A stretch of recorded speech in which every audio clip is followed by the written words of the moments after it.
ಯೇಸು ಕ್ರಿಸ್ತನ ಉನ್ನತವಾದಂತ ನಾಮದಲ್ಲಿ ನೀವೆಲ್ಲರಿಗೂ ನಮ್ಮ ಜೀಸಸ್ ಲವ್ಸ್ ಪ್ರೈಮ್ ಮಿನಿಸ್ಟ್ರೀಸ್ ಮೂಲಕ ವಂದನೆಗಳನ್ನ ಸಲ್ಲಿಸ್ತಾ ಇದ್ದೇನೆ.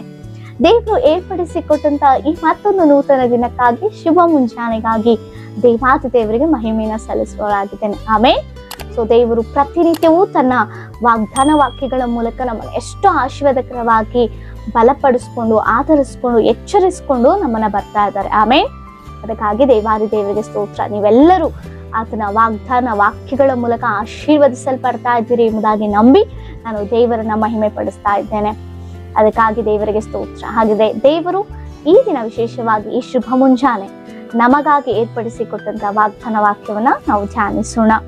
ಜ್ಞಾನೋಕ್ತಿಗಳು 12ನೇ ಜ್ಞಾನೋಕ್ತಿ 25ನೇ ವಚನ. ಕಳವಳವು ಮನಸ್ಸನ್ನು ಕುಗ್ಗಿಸುವುದು, ಕನಿಕರದ ಮಾತು ಅದನ್ನು ಹಿಗ್ಗಿಸುವುದು. ಆಮೇನ್, ಹಾಲೆಲೂಯ. ದೇವರಿಗೆ ಸ್ತೋತ್ರ. ನಿಜವೇ ಪ್ರಿಯರೇ, ಪ್ರಸ್ತುತ ದಿನಮಾನಗಳಲ್ಲಿ ಈ ಲೋಕವನ್ನು ನಾವು ನೋಡುವಾಗ, ಲೋಕದಲ್ಲಿ ನಡೀತಿರುವಂತ ಘಟನೆಗಳನ್ನು ನೋಡುವಾಗ ಅನೇಕರು ಕಳವಳಕ್ಕೆ, ಗೊಂದಲಕ್ಕೆ, ಭಯಭೀತಿಗೆ ಗುರಿ ಆಗ್ತಾ ಇದ್ದಾರೆ.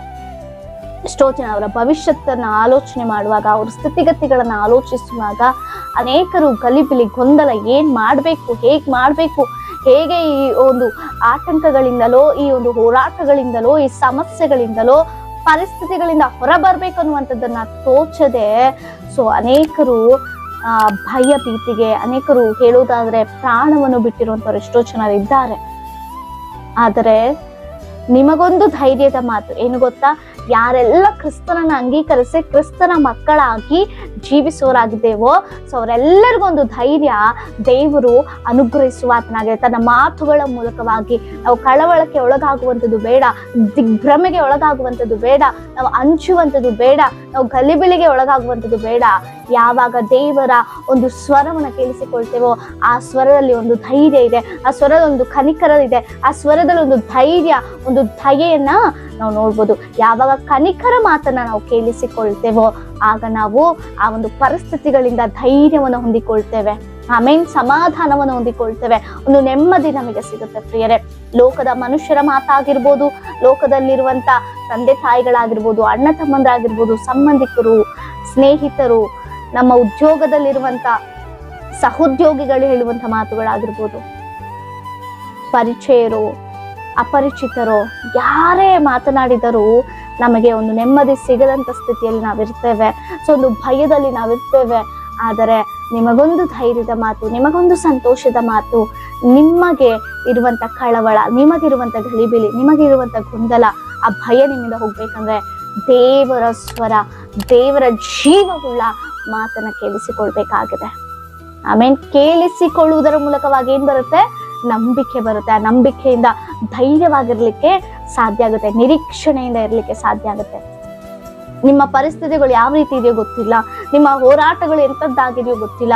ಅದೇ ನೀವು ಯಾವ ಸ್ಥಿತಿಗತಿಗಳಿಂದ ನೀವು ಗೊಂದಲಕ್ಕೆ ಒಳಗಾಗಿದ್ದೀರೋ, ನೀವು ಕನಿಕರದ ಮಾತನ್ನ ಕೇಳಿಸಿಕೊಳ್ಳಲಾಗದಂತೆ ಬರೀ ಅಧೈರ್ಯಗಿಡುವಂತ ಮಾತುಗಳನ್ನ ಕೇಳಿಸಿಕೊಳ್ತಾ ಇರ್ಬೋದೇನೋ. ಅನೇಕರು ನಿಮ್ಮ ಜೀವಿತದ ಪರಿಸ್ಥಿತಿಗಳನ್ನ ನೆನೆಸಿಕೊಂಡು ಹೇಗೆ ಮಾಡುವುದು, ಯಾವ ರೀತಿ ಎದುರುಕೊಳ್ಳೋದು, ಏನಪ್ಪಾ ಈ ಒಂದು ಸ್ಥಿತಿಗತಿಗಳು ಅನ್ನುವಂಥ ಪ್ರಶ್ನೆಗಳು ನಿಮ್ಮಲ್ಲಿ ಬರ್ತಾ ಇರ್ಬೋದು. ಆದರೆ ದೇವರು ನಿಮ್ಮೊಟ್ಟಿಗೆನೆ ಮಾತನಾಡ್ತಾ ಇದ್ದಾರೆ.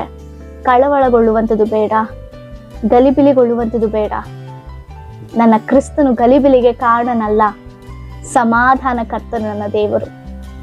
ಆ ಸಮಾಧಾನ ನಿಮಗೆ ಬೇಕಂದ್ರೆ, ಆ ಧೈರ್ಯ ನಿಮಗೆ ಬೇಕಂದ್ರೆ ಇವೆಲ್ಲರೂ ದೇವರ ಸಮ್ಮುಖದಲ್ಲಿ ಬರಬೇಕು.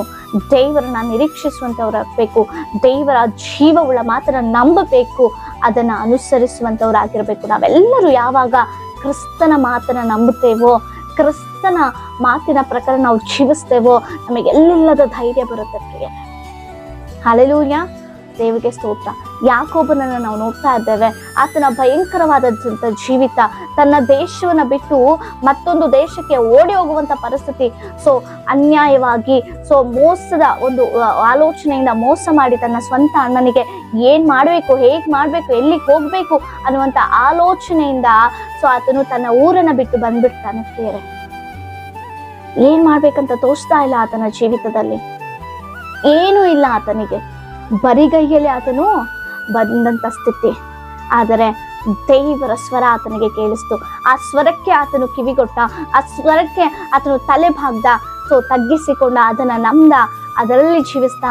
ಸೊ ಬರಿಗೈಯಲ್ಲಿ ಏನ್ ಮಾಡ್ಬೇಕು, ಹೇಗ್ ಮಾಡ್ಬೇಕು, ಎಲ್ಲಿಗೆ ಹೋಗ್ಬೇಕು ಅನ್ನುವಂಥ ಸ್ಥಿತಿಗತಿಗಳಿಂದ ಬಂದಂತ ಯಾಕೋಬನು ಮತ್ತೊಂದು ದಿನದಲ್ಲಿ ಆತನು ಉನ್ನತವಾಗಿ ಆಶ್ರಯಿಸಲ್ಪಡ್ತಾನೆ. ಆಮೇನ್. ಯಾವಾಗ ಆತನು ದೇವರನ್ನ ನಂಬಿ ಗಟ್ಟಿಯಾಗಿ ಹಿಡಿದುಕೊಳ್ತಾನೋ, ದೇವರು ಆತನ ಜೀವಿತದಲ್ಲಿ ಒಂದು ದೊಡ್ಡ ಬದಲಾವಣೆಯನ್ನ ತರ್ತಾರೆ. ಸೊ ಮೋಸ ಮಾಡಿದಂತ ಯಾಕೋಬನು ಎಂಬುದಾಗಿ ಹೆಸರಿದ್ದಂಥದ್ದನ್ನ ಇಸ್ರಾಯೇಲ್ ಎಂಬುದಾಗಿ ಸೊ ದೇವರು ಆತನ ಬದಲಾಯಿಸ್ತಾರೆ, ಆ ಹೆಸರನ್ನ ಬದಲಾಯಿಸ್ತಾರೆ. ಅನೇಕ ರೀತಿಯಾಗಿ ಅನೇಕರ ಮಧ್ಯದಲ್ಲಿ ಆತನ ಆಶೀರ್ವಾದ ಮಾಡ್ತಾರೆ. ನಿಮ್ಮ ಪರಿಸ್ಥಿತಿಯು ಅದೇ ರೀತಿ ಇರ್ಬೋದೇನೋ. ನಿಮಗಿರುವಂತ ಹೋರಾಟಗಳ ಮಧ್ಯದಲ್ಲಿ, ನಿಮಗಿರುವಂತ ಸಮಸ್ಯೆಗಳ ಮಧ್ಯದಲ್ಲಿ ನೀವು ಕೂಡ ಏನ್ ಮಾಡ್ಬೇಕು, ಹೇಗ್ ಮಾಡ್ಬೇಕು, ಯಾರನ್ನ ನಂಬಬೇಕು, ಯಾರ ಮಾತನ್ನ ಕೇಳ್ಬೇಕು, ಯಾವ ಮಾರ್ಗವಾಗಿ ಹೋಗ್ಬೇಕು, ಎಲ್ಲಿ ಹೋಗ್ಬೇಕು ಅನ್ನುವಂತ ಅನೇಕ ಪ್ರಶ್ನೆಗಳು, ಗಲಿಬಿಲಿಗಳು ನಿಮ್ಮ ಜೀವಿತದಲ್ಲಿ ಇದೆಯಾ? ಖಂಡಿತವಾಗಿಯೂ ದೇವರ ಸಮ್ಮುಖಕ್ಕೆ ಬನ್ನಿ. ದೇವರ ಸಮ್ಮುಖದಲ್ಲಿ ಆತನನ್ನ ಪ್ರಾರ್ಥಿಸ್ರಿ. ಈ ವಾಕ್ಯವನ್ನ ಇಟ್ಟು, ಅಪ್ಪ ನಾನು ಎಷ್ಟೋ ಕಳವಳ ಇದೆ, ಆ ಕಳವಳದ ಮಾತಿನ ನಾನು ಎಷ್ಟೋ ಕುಗ್ಗಿ ಹೋಗಿದ್ದೇನೆ, ನಾನು ಬಿದ್ದು ಹೋದಂತ ಸ್ಥಿತಿಯಲ್ಲಿದ್ದೇನೆ, ಆದರೆ ನಿನ್ನ ಸ್ವರ ನನ್ನ ಧೈರ್ಯಪಡಿಸುವಂತೆ ಸಹಾಯವನ್ನ ಮಾಡಿದಾಗ ನೀವು ಖಂಡಿತವಾಗಿ ವಾಗ್ದಾನ ಮೂಲಕ ಪ್ರಾರ್ಥಿಸೋದಾದ್ರೆ ದೇವರು ಆ ಕನಿಕರದ, ಆ ದಯೆ, ಆ ಕೃಪೆ, ಆ ಧೈರ್ಯದ ಮಾತಿನಿಂದ ನಿಮ್ಮ ಮನಸ್ಸು ಹಿಗ್ಗುವಂತೆ ಮಾಡುವಂತ ದೇವರಾಗಿದ್ದಾರೆ. ಹಲ್ಲೆಲೂಯಾ. ಅದಕ್ಕಾಗಿ ದೇವರಿಗೆ ಸ್ತೋತ್ರ. ಸೊ ನಿಮ್ಮ ಎಲ್ಲ ಪರಿಸ್ಥಿತಿಗಳು ಬದಲಾಗ್ಲಿಕ್ಕಿವೆ. ನಂಬಿ, ನಿರೀಕ್ಷಿಸಿ ದೇವರ ಸಮ್ಮುಖಕ್ಕೆ ಬನ್ನಿ. ಮನುಷ್ಯರನ್ನ ಆಶ್ರಯಿಸುವುದು ಬಿಟ್ಟು ಬಿಡಿ, ಮನುಷ್ಯರನ್ನ ನಂಬುವಂಥದ್ದು ಬಿಟ್ಟು ಮೊದಲು ದೇವರನ್ನ ನಂಬಿ, ದೇವರನ್ನ ನಿರೀಕ್ಷಿಸಿ. ಆಗ ದೇವರು ನಿಮ್ಮ ಜೀವಿತದಲ್ಲಿ ದೊಡ್ಡ ಕಾರ್ಯಗಳನ್ನ ಮಾಡ್ಲಿಕ್ಕಿದ್ದಾರೆ. ಮೊದಲು ಯಾವಾಗ ನಾವು ದೇವರ ಸಮ್ಮುಖದಲ್ಲಿ ನಾವಿರ್ತೇವೋ ಆಗ ನಾವು ದೊಡ್ಡ ಬದಲಾವಣೆಗಳು ನಮ್ಮ ಜೀವಿತದಲ್ಲಿ ನಾವು ಕಾಣ್ಲಿಕ್ಕೆ ಸಾಧ್ಯ. ನಿಮ್ಮ ಏನೇ ವಿಜ್ಞಾಪನೆಗಳಿದ್ರು ಕಮೆಂಟ್ಗಳ ಮೂಲಕ ತಿಳಿಸಿಕೊಡಿ. ನಿಮಗಾಗಿ ನಾವು ಪ್ರಾರ್ಥಿಸುವವರಾಗಿದ್ದೇವೆ. ಅನೇಕರು ಸೊ ಕಮೆಂಟ್ ಮಾಡುವಂಥದ್ದು ಗೊತ್ತಾಗೋದಿಲ್ಲ ಎಂಬುದಾಗಿ ನೀವು ನೆನೆಸೋದಾದ್ರೆ ಸೊ ನಮ್ಮ ಒಂದು ಯೂಟ್ಯೂಬ್ ಚಾನಲ್ ಡಿಸ್ಕ್ರಿಪ್ಷನ್ ಅಲ್ಲಿ ನಂಬರ್ ಕೂಡ ಬರ್ತಾ ಇದೆ. ಸೊ ನೀವು ಫೋನ್ ಮಾಡಿ ನಿಮ್ಮ ಎಲ್ಲ ಪರಿಸ್ಥಿತಿಗಳು ನಮ್ಮೊಟ್ಟಿಗೆ ಹಂಚ್ಕೋಬಹುದು. ಸೊ ನಿಮಗಾಗಿ ನಾವು ಪ್ರಾರ್ಥನೆ ಮಾಡುವವರಾಗಿದ್ದೇವೆ. ಸೊ ನಿಮ್ಮೆಲ್ಲರಿಗೋಸ್ಕರ ನಾವು ಪ್ರಾರ್ಥಿಸುವವರಾಗಿದ್ದೇವೆ. ನಿಮ್ಮ ವಿಜ್ಞಾಪನೆಗಳನ್ನ ಫೋನ್ ಮಾಡಿ ನಮಗೆ ತಿಳಿಸ್ಬೋದು. ನಿಮ್ಮನ್ನು ಆಶೀರ್ವದಿಸಲಿ. ಪ್ರಾರ್ಥಿಸಿಕೊಳ್ಳೋಣ. ಪರಿಶುದ್ಧನು ಮಹೋನ್ನತನ ಅಂತ ದೇವರಿಗೆ ಸ್ತೋತ್ರ. ಜೀವವುಳ್ಳ ಜೀವಾಧಿಪತಿಯೇ ನಿಮಗೆ ವಂದನೆ ಸ್ವಾಮಿ. ಈ ವಾಕ್ಯದ ಮೂಲಕ ನಮ್ಮನ್ನ ಎಷ್ಟೋ ಬಲಪಡಿಸ್ತಾ ಇದ್ರಿ. ಕುಗ್ಗಿದ ಮನಸ್ಸನ್ನ ಅಪ್ಪ ಹಿಗ್ಗುವಂತೆ ಮಾಡುವಂತ ದೇವರು ನೀನಾಗಿದ್ದಕ್ಕಾಗಿ ಸ್ತೋತ್ರ. ಈ ವಾಗ್ದಾನ ಕೇಳ್ತೀವಿ, ಪ್ರತಿಯೊಬ್ಬರನ್ನ ಆಶಿಸು, ಬಲಪಡಿಸು.